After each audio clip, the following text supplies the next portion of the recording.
Hi guys, thank you for coming back. You guys know इस video का topic right, crypto currency बहुत ही hot topic है। आप टीवी चालू करेंगे, रणवीर सिंह सिर्फ एक चीज़ बोलेगा कि प्लीज़ क्रिप्टो में इन्वेस्ट करो। सिर्फ 100 रुपये से चालू होते हैं, बट कर दो यार। बट जस्ट बिकॉज वो 100 रुपये से चालू होते हैं तो थोड़ी मैं इन्वेस्ट कर दूंगा। I should know the basics right, कि क्रिप्टो है क्या। So my main aim is to tell you एकदम सिंपल शब्दों में कि what is crypto currency first, second what is a blockchain, and third and most important thing कि is it legal in India और not. Okay, so there will be a sequel to this video also. In that video, I'll tell you कि have I invested in crypto, मैंने किस में invest किया है, and if you want to invest in cryptocurrency, how you can do it. Okay, so let's start this video.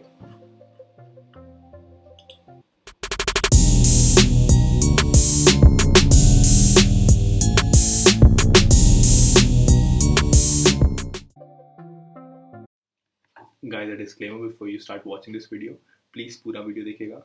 I've tried my best to explain in the simplest form कि what exactly is cryptocurrency, and I've told all the advantages and disadvantages. And once you see this video, you'll automatically know कि भाई इसका future है कि नहीं है. Okay? So I'll meet you at the end of the video. Okay?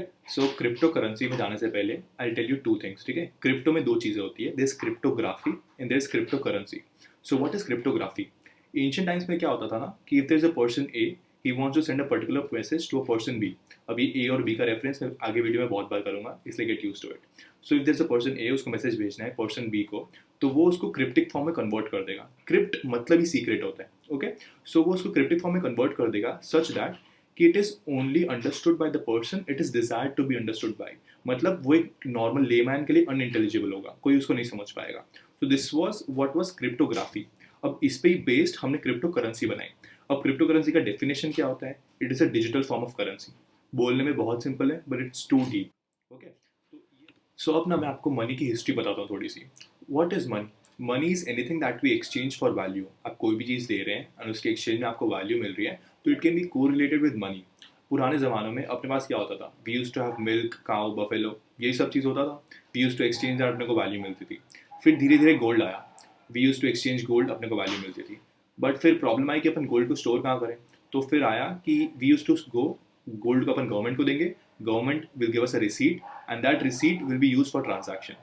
Then came in the paper money. अब paper money में अगर आपने देखा होगा तो इट्स रिटन कि you're promising to pay that particular amount of money to the bearer. अगर आप 2000 की नोट दे रहे हैं तो you're promising to pay 2000 rupees to the bearer. Okay, ये सब चीज़ हो गया, पेपर मनी भी आ गया. अब आप पेपर मनी को भी कहाँ स्टोर करेंगे? तो came in the banking system. Now what is a banking system? It is a centralized system.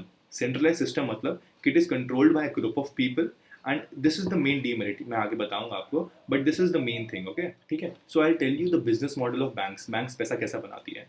Banks का मेन काम होता है to rotate the money. You trusting the bank. आप जाते हैं बैंक के पास, लोगों के पास बहुत सारा पैसा है राइट, तो जाते हैं बैंक के पास, उनको पैसा देते हैं कि भाई आप मेरा पैसा सेफली रखो. बैंक उनको कुछ भी इंटरेस्ट रेट देता है, जितना भी हो 3-4%, वो बहुत ही कम होता है, वो मैं बाद में बताऊंगा अभी वीडियो में.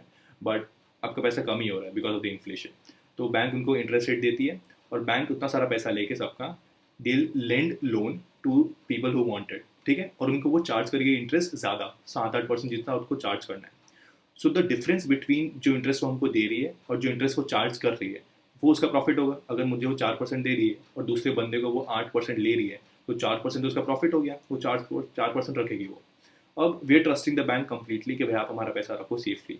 बट बहुत सारे सिचुएशंस में क्या होता है ना, बैंक के पास बहुत सारा पैसा है और वो इतना big amount of money loan पे देती है लोगों को. अब अगर वो बंदा जिसने बहुत बड़ा लोन लिया है, उसको कुछ प्रॉब्लम हुआ और वो कुछ चला गया, तो बैंक को भी प्रॉब्लम होगी, और कॉमन पीपल जिन्होंने बैंक को ट्रस्ट करके उस पर पैसा रखा था उनको भी प्रॉब्लम होगी. बट गलती तो कॉमन पीपल की नहीं है ना, तो उनको क्यों सफ़र करे. I know banks are regulated by RBI, सब होगा, तुम्हें कभी ना कभी पैसा वापस मिल जाएगा. बट प्रॉब्लम तो तुमको होगी ना, तुम्हारे पैसा अटक जाएंगे, तो प्रॉब्लम तो हो रही है. एक एग्जाम्पल देता हूँ. एक पीएमसी बैंक था, that is Punjab and Maharashtra cooperative bank. 2010 की शायद बात है. उसने एक HDIL करके कंपनी है, that is a real estate company. उसको 4000 करोड़ दे दिए थे उसने लोन पे. ठीक है, और वो कंपनी ऑलमोस्ट बैंकरप्ट हो गई थी. अब वो कंपनी तो लोन रीपे कर नहीं पाएगी. तो जिन जिन लोगों ने पैसा रखा था पीएमसी बैंक में, पीएमसी बैंक ने पैसा किसका दिया? लोगों का दिया होगा ना, जिन लोगों ने उस पर पैसा भरा होगा. तो उन सबका पैसा तो चला गया. आज तक उसका केस चल रहा है. ये फिर ऐसे ही होते रहता है, केसेस चलते रहेंगे, आप लोग को लगते रहेगा पैसा मिलेगा, बट प्रॉब्लम तो आप लोग को हो रही है, जबकि गलती तो आप लोग की थी नहीं. So this is a very huge demerit of a centralize system. Bank आपका सारा पैसा का डिसीजन ले रहा है. It is a very centralize system. ठीक है, और दूसरा प्रॉब्लम कि ट्रांसपेरेंसी बिल्कुल नहीं है। यू डोंट नो कि आपका पैसा वो किसको दे रहा है। आपने एक बार रख दिया तो वो बोल देता है भाई मैं आपको इंटरेस्ट देते रहूँगा, बट कुछ प्रॉब्लम हो गई तो कौन जिम्मेदार रहेगा, right? Nobody would be responsible. So that is why came in this decentralized system, that is cryptocurrency. Now cryptocurrency is very similar to democracy, that is of the people, by the people, for the people, right? So it is not controlled by a single entity. उसको सब control करते हैं. अब you'll understand this only when you understand what is a blockchain, ठीक है? एक example आपको देता हूँ. If there is a person A, उसको पैसा भेजना है पर्सन बी को यूएस में, ठीक है? सो वो जाएगा बैंक के पास. Bank is intermediary. बैंक हम लोग के ट्रांजैक्शन डिटेल्स लेगा मेरे और उसके दोनों को मैच करेगा एंड देन वो पर्टिकुलर ट्रांजैक्शन को वो प्रोसीड कर देगा, ठीक है? इसमें प्रॉब्लम क्या होता है? सबसे पहला कि बैंक को पता है कि मैं कितना पैसा भेज रहा हूँ, किसको भेज रहा हूँ, सब डिटेल्स उसके पास है. दूसरा, वो अपना ट्रांजैक्शन कॉस्ट लेगा, इधर से उधर जाने का जितना भी है कॉस्ट थोड़ा हाई होता है. एंड तीसरा, वो टाइम लेगा, ठीक है? सब ट्रांजैक्शन प्रोसेस, सब प्रोसीजर से तो वो टाइम लेते हैं. So it's time taking. ये तीन उसके डीमेरिट है.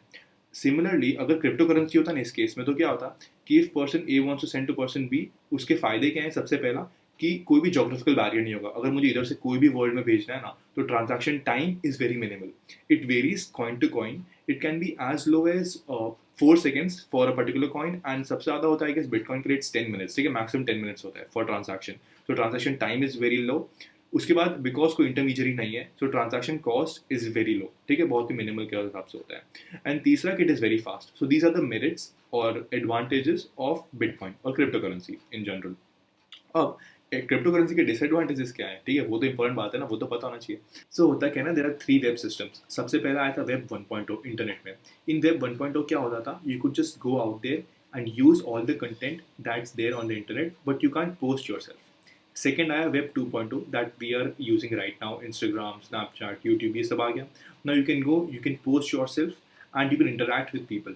बट इसमें बहुत सारे प्रॉब्लम्स भी आए थे, राइट? बिकॉज आपकी आइडेंटिटी रिवील्ड है, सबको पता है आप कौन है, आप क्या कर रहे हैं, तो बहुत सारे प्रॉब्लम्स आए थे रिलेटेड टू सोशल मीडिया. इसलिए the need of the hour is web 3.0. Web 3.0 में क्या होगा? You will enjoy all the things you are enjoying right now in web 2.0, but just with the mask on. Your identity won't be revealed. कितना amazing, right? So for Web 3.0 to come in, the first step would be this cryptocurrency to be accepted. This would be a revolutionary step for Web 3.0 to come in. So we are discussing कि demerit क्या होगा आपके A to B transaction in US में, right? So इसमें क्या होगा कि अगर आप transaction कर रहे हैं ना, तो इसका जो ledger होगा, ledger report is nothing but जो पूरा transaction का report होता है ना, वो इस whole world में सबके पास होगा. मतलब सबको पता चलेगा कि एक A बंदे ने इतना amount of money B बंदे को US में भेजा है, ठीक है? सबको पता होगा, बट दे वोंट नो कि A एंड B कौन है. सबको पता है कि इतना ट्रांजैक्शन हुआ है, but nobody will know your real identity. इसलिए द डीमेरिट कम्स इज कि ये जो सिस्टम है क्रिप्टो करेंसी, अगर एक करेंसी की तरह एक्सेप्ट हो गया, तो it will be use as money laundering या टेररिस्ट ग्रुप को फंड करने के लिए, बहुत सारे इलीगल एक्टिविटीज के लिए यूज होगा. बट बिकॉज किसी को पता नहीं चलेगा कौन कर रहा है, किसने किसको पैसा भेजा नहीं पता चलेगा, कितना पैसा भेजा सबको पता चलेगा, बट कितना किसने भेजा है that won't be revealed, right? तो that's one demerit. And second सबसे इंपॉर्टेंट कि अगर आपको अपना आईडी डालना पड़ता है, राइट, फॉर ट्रांजैक्शन, तो एक बंदे ने अपना आईडी डाल दिया. अगर आपने यूएस वाले बंदे का लास्ट में आईडी था 659 जो भी था, और आपने 658 डाल दिया, तो वो क्रिप्टो जो आपने ट्रांजैक्शन दिया है वो चला तो जाएगा 658 को, बट ना आपको पता है 658 कौन है, ना पूरे वर्ल्ड में पता है 658 कौन है. वो 658 को चला गया and your money is gone. You can't retrieve that money back. अगर आपने बैंक के थ्रू किया होता तो बैंक को पता था कि ये पैसा किसको गया है, and then you could ask कि please retrieve it back and give me back. But in crypto it won't be possible. So these were the merits and demerits of doing a transaction through a centralized banking system, जिसमें geographical barrier होता है, time लगता है, cost होता है, and it can be tampered at any time. There's lack of transparency. Whereas doing a transaction through this crypto exchange, जिसमें there's no geographical barrier, it's very cost efficient, time efficient. It cannot be tampered at all, and only problem being it can be used for funding many illegal activities. Okay, so these were kind of merits and demerits. Okay, so now we'll talk about Bitcoin. Bitcoin, it was announced in 2008 and it was launched in 2009 by Mr. Satoshi Nakamoto. Now the catch here is कि Mr. Satoshi Nakamoto कौन है किसी को नहीं पता. He's a totally anonymous person. अब इसका फ़ायदा क्या है related to Bitcoin? I'll tell you this way कि Reliance का शेयर है. Now Reliance owner Mr. Ambani, कल को अंबानी को कुछ भी होता है, वो मर गया है, कुछ भी हुआ, अगले दिन रिलायंस के शेयर्स बहुत अफेक्ट होंगे. They will fall hugely, okay, they will tank hugely. But in similar case कोई भी कंपनी का प्रमोटर या सीईओ कुछ भी होता है, टीसीएस के सीईओ को कुछ हो गया, इन्फोसिस के सीईओ को कुछ हो गया, तो अगले दिन ऑब्वियसली उनके शेयर्स अफेक्ट होंगे बहुत ज़्यादा, right? But in this case, bitcoin के केस में अपने को नहीं पता सतोशी नाकामोटो कौन है, तो उसकी जीने या मरने से बिटकॉइन का प्राइस बिल्कुल अफेक्ट नहीं होगा. This is how things work. जो आपने देखा ना, थोड़े स्टॉक्स दे टैंक यूज, वो बहुत ज़्यादा स्टीप राइज में होते हैं, अपर सर्किट ही मारेंगे. And then once they start going down they will be lower circuit, you will not get an exit. ऐसा होता क्यों है? जो ऑपरेटर्स होता है ना ये सारे स्टॉक्स के, they have a huge chunk of the stock, उनके पास बहुत ज़्यादा शेयर्स होते हैं, 30, 40, 50% ऑफ शेयर्स उनके पास ही होते हैं. तो जब ऊपर जा रहा है उनको भयंकर प्रॉफिट हो रहा है. वंस उनको लगता है कि भाई यहाँ पे पैसे आ गए, बहुत ज़्यादा आ गए, they start dumping the stock, और वो बहुत ह्यूज वॉल्यूम में डंप करते हैं, उसको ब्लॉक डील्स बोलते हैं, बहुत ज़्यादा क्वांटिटी में वो शेयर्स को सेल कर देंगे. सो बिकॉज वो बहुत ज़्यादा शेयर्स को डंप कर रहे हैं, सप्लाई बहुत ज़्यादा हो गया, एंड सिमिलरली उतना ज़्यादा डिमांड नहीं है, लोगों को खरीदना नहीं है इतना हाई प्राइस पे, तो because is lots of supply and the demand is very less, वो प्राइस एकदम लो के लोअर सर्किट में लग जाता है and you will not get an exit.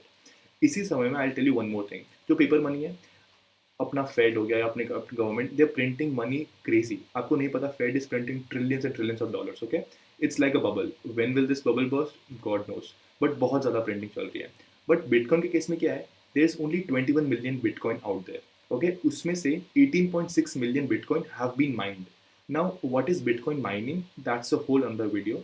It's an amazing concept. I'll explain in the next video.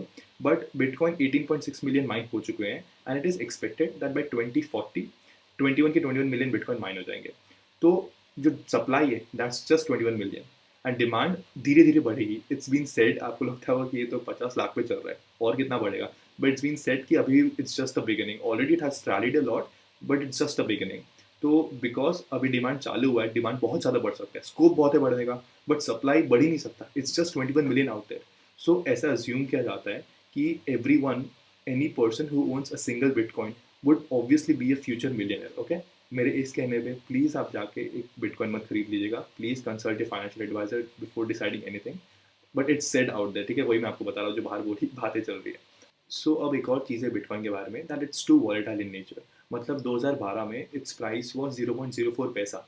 अब if I से कि उस समय आपने इन्वेस्ट कर दिया तो अभी आपके पास billions and billions of rupees होगा, तो that's all bullshit, right?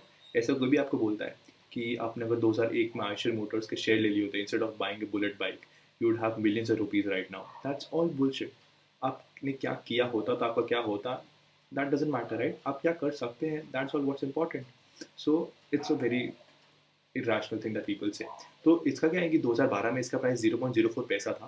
Then in 2017 it made a high, as you can see on the chart, it made a high of 13 lakhs. Okay, in 2017. उसके बाद it made a low of 3 lakhs.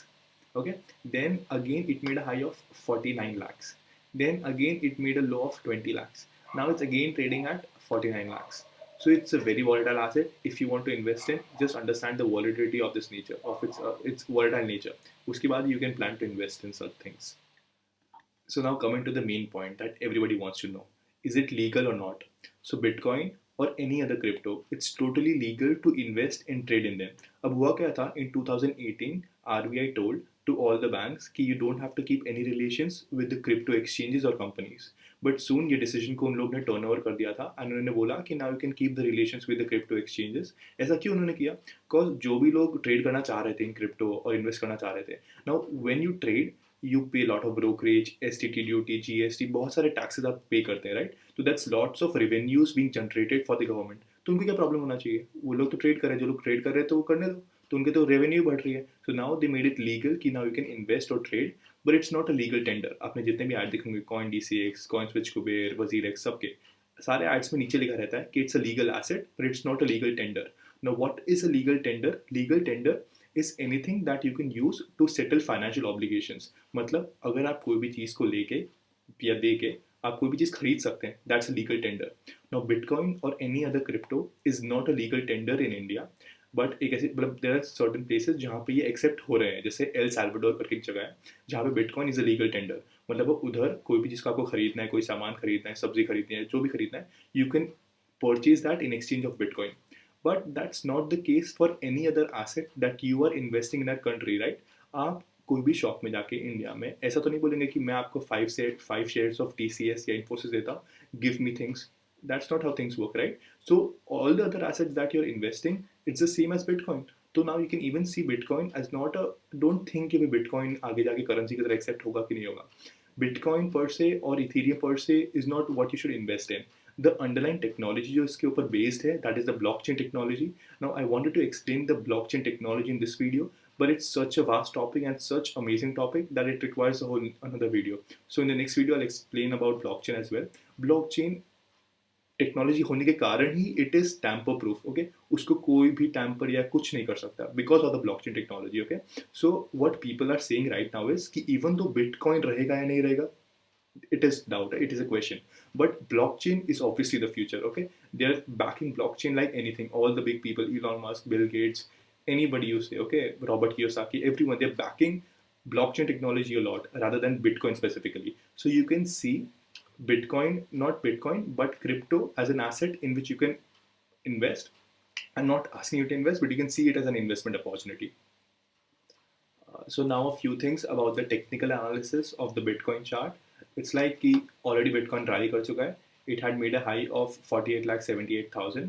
Now it came down. It has again made a high of 50 lakh 34,000. Right? So इसको technical analysis में double top बोलते हैं. It faced a resistance over here, and then again it tried to breach this level, but it's again facing a resistance. Okay, so there is high possibility कि ये इधर से resistance लेके वापस it can either consolidate at the top or it can come down to 31 lakh levels. Okay, it's just a probability. Now if it breaks this high, okay, 50 lakhs high, so there's high possibility कि ये ऊपर जा सकता है ज़्यादा, but if it comes down, there's high possibility कि ये 30 lakhs level को test कर सकता है. So these are certain technical levels that we can watch for investing. So thanks a lot for watching the whole video, guys. I really appreciate it, and I hope कि आपको थोड़ा knowledge मिला होगा about crypto and Bitcoin. In the next video, I'm going to tell you कि how you can make an account from scratch, and if you want to invest in crypto आप कैसे कर सकते हैं. And I'll tell you one thing for sure कि I have invested in crypto. Okay, अब मैंने किस में कितना invest किया है, that everything will be revealed in the next video. So please stay tuned. Thanks a lot.